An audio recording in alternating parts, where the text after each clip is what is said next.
Je défends un film détesté. Bonjour, vous l'avez compris, aujourd'hui nous allons parler de Terminator Dark Fate. Je n'ai pas vu les épisodes précédents, donc je ne pourrais pas me prêter au jeu des comparaisons, dire qu'il est mieux que le 2 ou qu'il est moins bien que le 1 ou je ne sais quoi.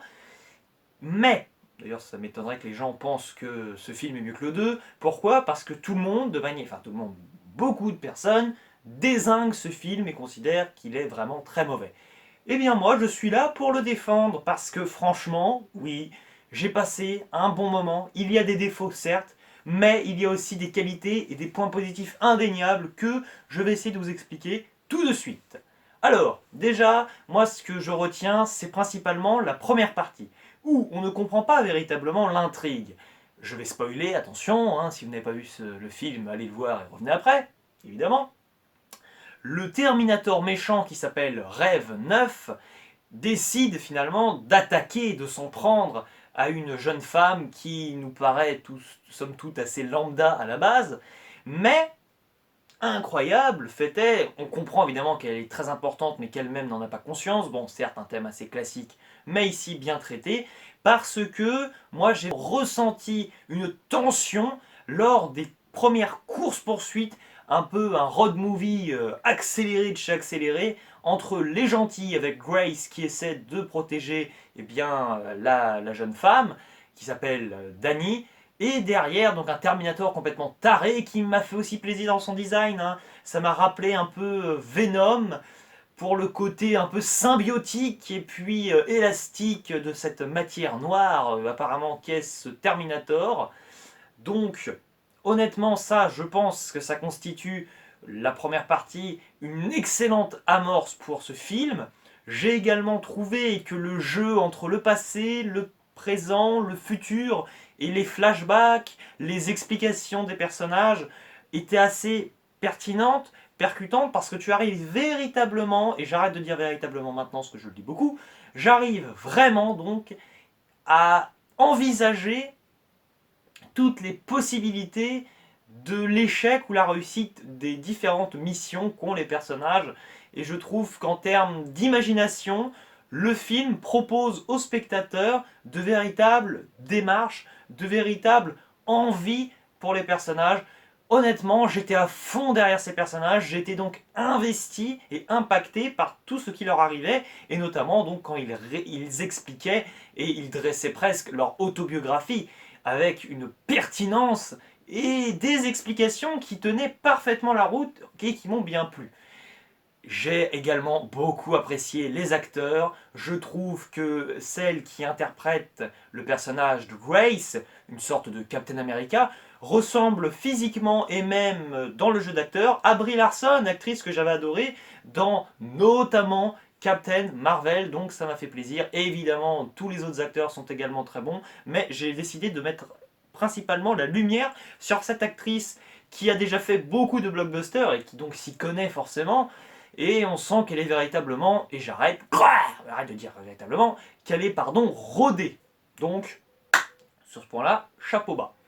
Mais, parce que là, vous avez vu, évidemment, je défends le film, mais je suis obligé, et c'est ça qui m'embête, de dire que, à partir d'un certain moment, en gros, quand ils doivent passer la frontière avec le Mexique, d'ailleurs, c'est très intéressant de nous faire un parallèle avec la géopolitique actuelle mondiale. Encore un bon point qui est digne d'être souligné. Vraiment, un film qui a quelque chose à raconter, hein. Moi, j'avais peur en voyant les bandes annonces que ce soit seulement la baston, de la baston, de la baston, la baston pendant 2h20. On arrive à avoir des moments de pause et à développer la psychologie des personnages et leurs motivations, leurs envies. Ça, bravo. Mais, comme je vous le disais, les problèmes surviennent à ce moment-là, donc en milieu de film, où d'un coup, tu sens que plus rien ne va vraiment. Pourquoi? Parce que Terminator, le méchant qui est présenté comme un être particulièrement balèze, quand même, Eh ben, d'un coup, je sais pas, il se fait attaquer par des soldats, ils savent même pas pourquoi il faut attaquer, mais ils le chargent quand même. Alors c'est vrai que si on se mettait à attaquer toutes les personnes qui nous paraissent un peu suspectes, parce qu'à ce moment-là en plus il fait vraiment rien de particulier, hein, enfin je veux dire, il est juste en train de marcher, puis d'un coup, pour faire avancer le scénario, bah, comme il faut le ralentir, il y a des gens qui l'attaquent, bon, des gardes, alors bizarre, d'accord, pourquoi. Et après, bah, je sais pas pourquoi, il y a 4 mètres d'écart entre l'hélicoptère avec sa cible qui est à l'intérieur et lui il est au sol. Et lui qui a montré des capacités physiques hors du commun, il est incapable de sauter pour attraper la victime, la cible et la tuer. Donc là, en gros, à ce moment-là, c'était très simple, le film était terminé, il sautait sur la fille, tout le monde était mort, et le Terminator méchant avait réussi sa mission. Mais, et c'est ça le problème, du coup ça devient hyper prévisible à ce moment-là, parce que tu sais exactement que ça va bien se terminer, grosso modo, pour la fille, la cible, je l'appellerai comme ça, donc Dani. Tu te doutes que Sarah Connor va s'en sortir. C'est couru d'avance que Grace, ça va mal se finir pour elle, que pour Terminator qu'on retrouve, Papy Terminator, bon, ben, c'est pareil, ça va mal se finir. Finalement, c'est dommage, c'est que le film d'un coup est complètement un peu déconnecté de sa logique interne et de ses effets de surprise qu'il aurait pu nous instaurer. Et ça continue, comme je vous le disais. Après, pour moi, les combats, ça devient un peu du grand n'importe quoi. Ça paraît quand même assez exagéré au début, mais ça fonctionne grâce à cette tension. Mais une fois qu'il n'y a plus cette tension, en plus, d'un coup, t'as l'impression d'être dans un film de super-héros. À la fin, quand notre Grace nationale est avec ses chaînes bizarres pour attaquer Terminator, bah, c'est Thor, quoi. Puis la résistance de Sarah Connor qui a zéro pouvoir face à tous ces êtres super balèzes et surnaturels, enfin surnaturels qui sont mécaniques ou qui ont des aptitudes hors du commun, là il y a des choses qui clochent. Quand il y a, tu vois, un véhicule qui tombe du ciel et que tu as un parachute qui permet grosso modo de l'arrêter, parachute qui après va permettre de faire gagner du temps encore une fois aux gentils qui sont mal barrés, parce que le Terminator, je sais pas pourquoi il se prend le méchant Terminator se prend un parachute dans la figure et forcément c'est censé le retenir pendant super longtemps. Moi ça m'a pas plu ce principe de délai et un peu de feeling, quoi. C'est trop, pour moi la fin ça va plus, la deuxième partie, parce que là, Terminator, méchant qui s'appelle donc Terminator, je sais plus, Rêve 9, ça y est, bah, en gros, il est super lent à la détente. Et ça ne me plaît pas.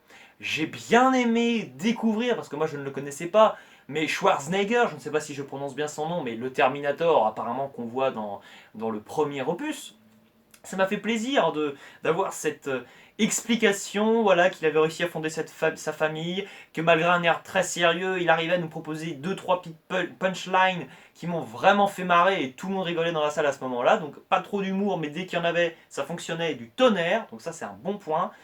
Mais apparemment, moi qui n'ai pas vu donc ces anciens Terminator, ceux qui ont vu en général le 1, eh bien, m'ont expliqué que ça ne collait pas parce que bah, quelqu'un qui était très méchant dans Terminator 1 et d'un coup, bon, bah, on te balança la figure, c'est un peu comme si le Terminator méchant dans ce film-là, eh bien, d'un coup t'offrait une glace au chocolat parce qu'il était devenu gentil. Apparemment, voilà, c'est ce problème de psychologique, d'apprentissage d'une psychologie robotique qui n'a pas plu parce qu'elle est trop abrupte, elle est trop, eh bien, paf, expédiée. Donc, bon, moi j'ai bien aimé, mais évidemment, il faudra que je vois d'abord les films précédents, et ça c'est prévu, rassurez-vous. Donc ça, c'est posé.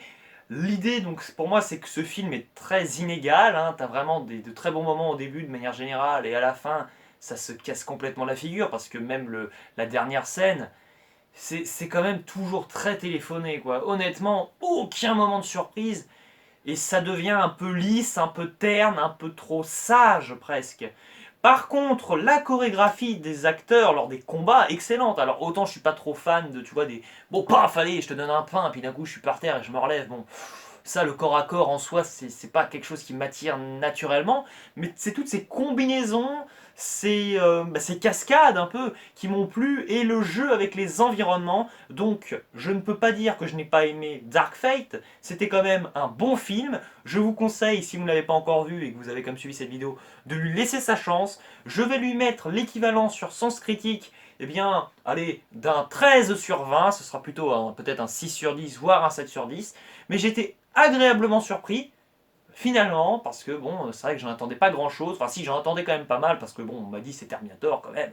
Terminator, voilà, dans les estimes de chacun, en général, Terminator 1 ou 2, voire les deux, c'est quand même un sacré bout, un sacré morceau cinématographique. Donc j'en attendais quand même quelque chose, mais j'avais peur d'être déçu. Et finalement, le côté peut-être parfois un peu... Alors c'est jamais brouillon dans ce que ça montre, dans le visuel, mais c'est un peu brouillon finalement sur la manière, comme je vous disais, avec laquelle les personnages se retrouvent plus ou moins à chaque fois pour la prochaine bagarre, quoi. Donc c'est pour ça que c'est pas très bien géré par moment, mais le rythme est particulièrement bon, même si moi j'aurais réduit le film, comme je vous dis, parce que je trouve que la deuxième partie, eh bien, malheureusement, laisse le film... enfin, on termine un peu le film sur une mauvaise note, et c'est dommage. Parce que ben, ouais, j'ai préféré le début, et souvent dans les films où quand on n'aime pas trop la fin, eh ben, on a tendance, c'est normal, j'ai envie de dire, parce que c'est la dernière impression, et ça me renvoie au débat fait sur la chaîne avec Jude Melon et Baptiste sur Critique à chaud, critique avec du recul, eh bien c'est que finalement tu as limite des fois, pas envie, mais c'est inconscient, tu vas dévaloriser un peu le film. Donc, bon film, bravo, merci Tim Miller ou Miller, je sais plus, hein, qui nous avait proposé Deadpool 1. Alors j'ai quand même préféré Deadpool 1 à Terminator. Mais Terminator, eh bien maintenant je vais regarder un peu les vidéos des uns et des autres et je vais essayer de comprendre pourquoi il a été finalement très détesté et très décrié. Mais c'est pas grave, chacun son avis. Et vous, est-ce que vous avez vu Terminator et est-ce que vous avez envie d'aller le voir, c'est logique, mais est-ce que vous l'aimez, est-ce que vous le détestez? Dites-le moi dans les commentaires. Allez, ciao et à la prochaine! D'une pipe en bois, j'ai failli faire tomber la caméra. Oh